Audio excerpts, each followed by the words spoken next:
નમસ્કાર દર્શક મિત્રો, હું આપની સાથે છું રાખી અંજારિયા. સ્વાગત કરું છું આપનું કચ્છ ઉદય ટીવી ન્યૂઝમાં. ન્યૂઝની શરૂઆત પહેલા નજર કરી આજની હેડલાઇન્સ પર.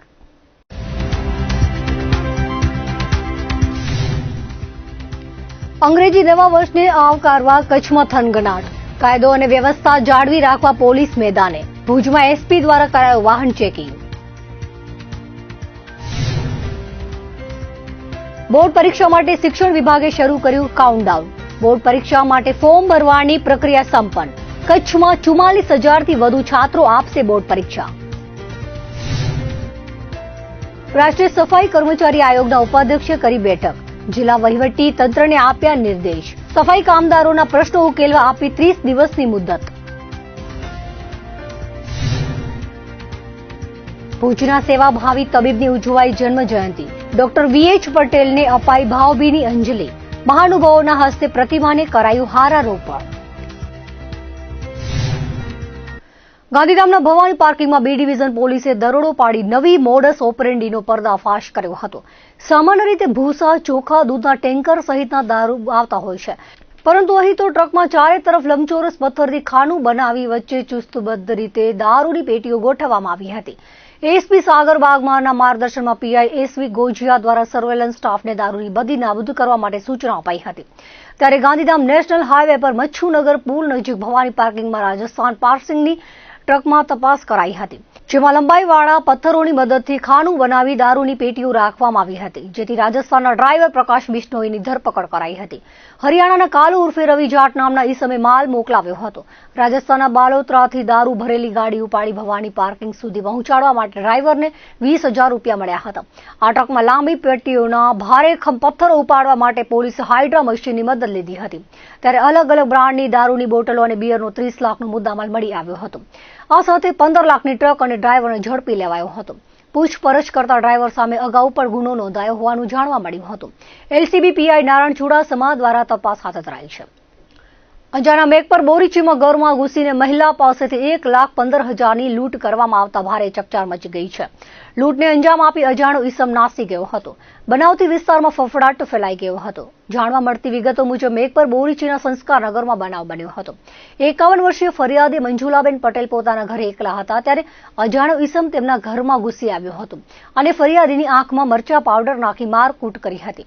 અને ફરિયાદીએ ગળામાં પહેરેલ સોનાની 2 તોલાની ચેન 35,000ની રોકડ ઝૂંટવી લીધી હતી. બનાવ અંગે અંજાર પોલીસે ગુનો દાખલ કરીને તપાસ હાથ ધરી છે. પૂર્વ કચ્છના ઔદ્યોગિક મથક ગાંધીધામમાં મોટા પ્રમાણમાં કોર્પોરેટ કલ્ચર વિકસેલું છે. અહીં અવારનવાર ધંધામાં ઠગાઈ કરવામાં આવતી હોય છે. તેવામાં હવે તો ટ્રાન્સપોર્ટ માટે ટ્રેલર અને કન્ટેનર ભાડે લીધા બાદ તેના રૂપિયા ન ચૂકવાતા હોવાની ઘટનાઓ સામે આવી રહી છે. ગાંધીધામ A ડિવિઝન પોલીસમાંથી મળતી વિગતો મુજબ ફરિયાદી મનમિત કૌર શાહનીના જણાવ્યા મુજબ તેઓએ આરોપી કેરળના રોશન અજમલ પાસેથી 16 ડ્રાય કન્ટેનર ભાડા પેટે બુકિંગ કરાવ્યા હતા, જેના BL પેટે 37,25,656 રૂપિયા ચૂકવ્યા હતા. જોકે આરોપીએ ઓરિજિનલ BL NOC અને રૂપિયા પરત ન આપી ફરિયાદી સાથે ઠગાઈ કરી હતી, જેથી A ડિવિઝન પોલીસમાં તેની સામે ગુનો દાખલ કરાવ્યો હતો. મંગળવારે પોલીસ દ્વારા ભુજમાં સઘન ચેકિંગ હાથ ધરવામાં આવી હતી. અંગ્રેજી નવા વર્ષની ઉજવણી માટે લોકોમાં થનગનાટ જોવા મળી રહ્યો છે.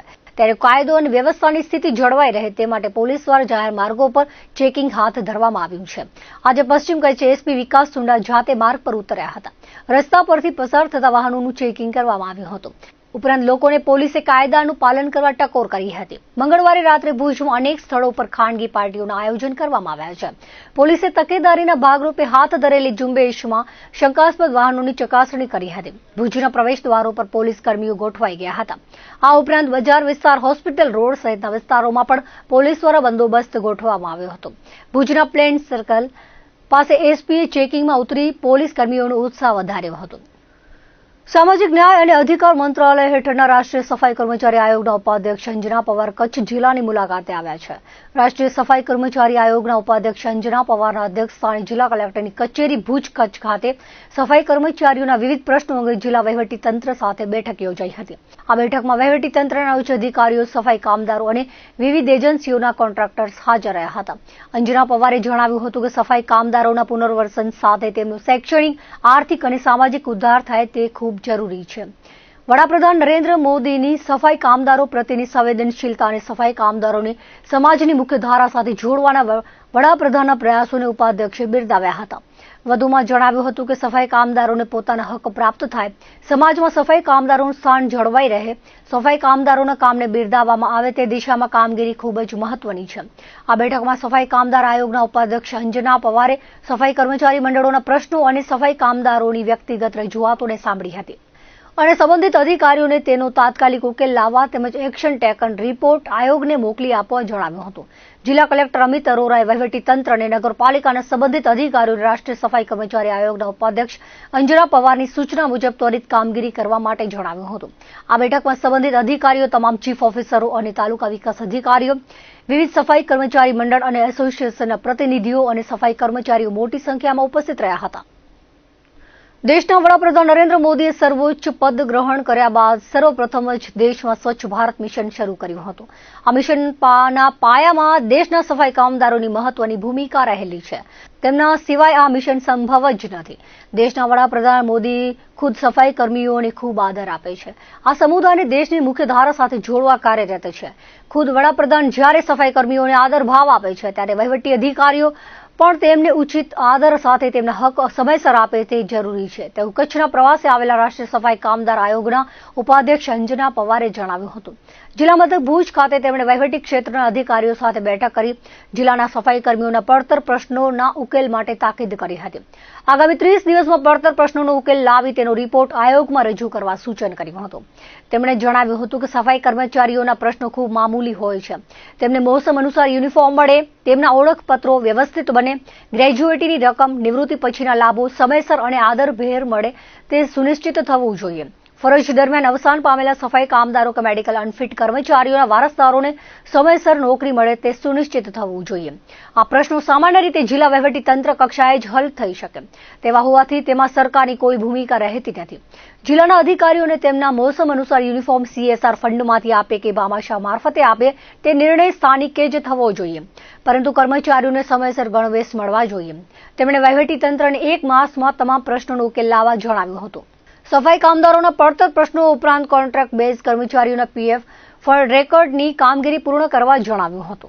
हमारे देश के प्रधानमंत्री जी सफाई कर्मचारी और इनके जो आश्रित हैं उनके लिए कितने संवेदनशील हैं, उनको कितना सम्मान देते हैं, इसका उदाहरण मैं आपको बताना चाहूंगी कि जब उन्होंने अपने सर्वोच्च पद की शुरुआत करी थी तो वो स्वच्छ भारत मिशन से करी और स्वच्छ भारत मिशन सीधा सीधा सफाई कर्मचारियों से संबंधित होता है. बिना सफाई कर्मचारी के हम इस मिशन को पूरा नहीं कर सकते.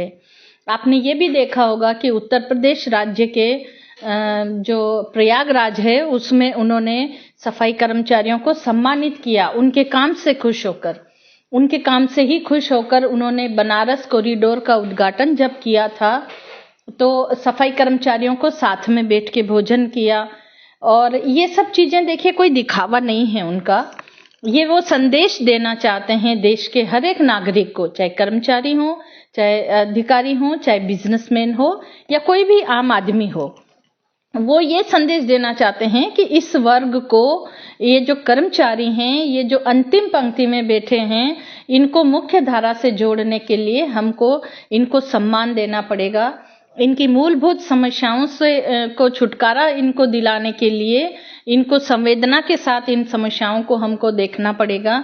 और आप लोगों को ये भी ज्ञात होगा कि जब कोविड जैसी वैश्विक महामारी में इन लोगों ने हार नहीं मानी. जब सब लोग अपने घरों में सेफ बैठे थे तब हम सब की सुरक्षा के लिए, हमको स्वस्थ रखने के लिए ये लोग बाहर निकले थे. इन्होंने काम किया और सबको अच्छा. तो ऐसे कोरोना वॉरियर्स के लिए हमारी भी कोई ड्यूटी बनती है. अधिकारियों को इनको संवेदना के साथ हैंडल करना चाहिए. और देखिए करोड़ों का बजट नहीं मांगते हैं ये लोग, बहुत छोटी समस्याएं होती है. इनको यूनिफॉर्म टाइम से देना चाहिए, इनको मौसम के अनुसार यूनिफॉर्म देना चाहिए. छाता पकड़ के तो कोई सफाई कर्मचारी सड़क पे झाड़ू नहीं लगा सकता, तो रेनकोट होना चाहिए इनको. और इनके आई कार्ड अच्छे से बनने चाहिए. इनकी पहचान पत्र जब बनेगा तो उसमें ब्लड ग्रुप होना चाहिए, PF का नंबर इनका होना चाहिए. इनकी जो मेडिकल सुविधा है वो कार्ड का नंबर इनके पास होना चाहिए ताकि कोई भी घटना दुर्घटना हो तो उसमें हम इनको फर्स्ट एड तो दिला ही सकते हैं कम से कम। मैंने अधिकारियों को निर्देश दिया कि बहुत छोटे छोटे काम हैं ये, जो खुद ये लोग ही कर सकते हैं। उसमें इसमें कोई किसी सरकार का कोई आज्ञा नहीं चाहिए या कोई करोड़ों का बजट नहीं चाहिए। इसमें इनको करने की जरूरत है। जो लोग अपना ही पैसा अगर इनको समय से नहीं मिलेगा तो कैसे घर चलेगा इनका। ग्रेजुटी के पैसे सम्मान के साथ इनको मिलना चाहिए। रिटायर्ड होते हैं तो किसी अच्छे सम्मान और उच्च अधिकारियों के द्वारा इनको रिटायर्ड किया जाना चाहिए। वारिसदार की नौकरी इनको टाइम से मिलनी चाहिए। जब ये पूरे गुजरात स्टेट में ये नियम है कि जो मेडिकल अनफिट होता है तो उसको भी वो भी अपनी इच्छा से अपने किसी वारिसदार को नौकरी दे सकता है। मतलब उसके लिए वो हो सकता है।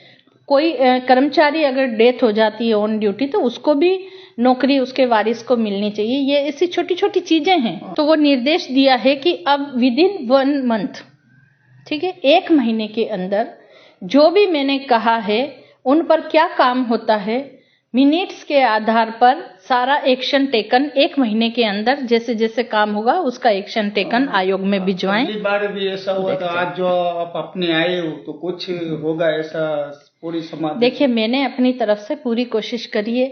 बाकी तो जो फीडबैक आएगा, जो 1 महीने में जो भी कुछ ये करते हैं, जैसा आपने ये भी सुना होगा कि जो आज कलेक्टर साहब यहाँ के हैं वो पहले राजकोट में थे और उन्होंने बताया है कि मेरे मीटिंग लेने के बाद में क्या क्या चीजें वहाँ हुई है। तो मुझे लगता है कि यहाँ पे भी होगा काम। देखिए, बहुत सारे ऐसे काम होते हैं जैसे यूनिफॉर्म नहीं मिलती है। यूनिफॉर्म नहीं मिलती है, उसके लिए मैंने बोला है कि वो इनको यूनिफॉर्म दें, चाहे CSR फंड से दिलवाएं, चाहे कोई भामाशाह से दिलवाएं, चाहे किसी से भी दिलाएं। हमें उससे कोई इंटरेस्ट नहीं है। हमको इंटरेस्ट है कि सफाई कर्मचारियों को यूनिफॉर्म मौसम के अनुसार मिलनी चाहिए और वो मिलेगी ऐसा मुझे लगता है। और नहीं मिलेगी तो मैं दोबारा उस चीज के लिए वो करूंगी। इसके अलावा कॉन्ट्रैक्ट वाले जो आउटसोर्स के कर्मचारी हैं, ठीक है, आउटसोर्स के जो कर्मचारी हैं उनका PF का रिकॉर्ड, वो सारी चीजें टाइम से होना चाहिए। देखिए, जो आशाएं तो बहुत सारी लगाई जाती है और मैं सोचती हूँ कि जितनी उन्होंने आशा लगाई उसमें से अगर रत्ती भर भी मैंने कुछ कर दिया तो ये मेरे लिए बहुत अच्छी बात होगी। और मैं चाहती हूँ कि हमारे देश के जो प्रधानमंत्री जी हैं उनका संदेश इन लोगों तक पहुँच सके और ये लोग ये सोचें कि वो जब सम्मान दे सकते हैं तो अधिकारी क्यों नहीं दे सकते हैं। और यही संदेश, यही सब चीज मैं यहाँ पर इस मीटिंग के माध्यम से पहुंचाती हूँ कि हमको इन लोगों के लिए काम करना चाहिए। इनको जो भी इनके परिवारजन हैं उनको फैसिलिटी मिलनी चाहिए।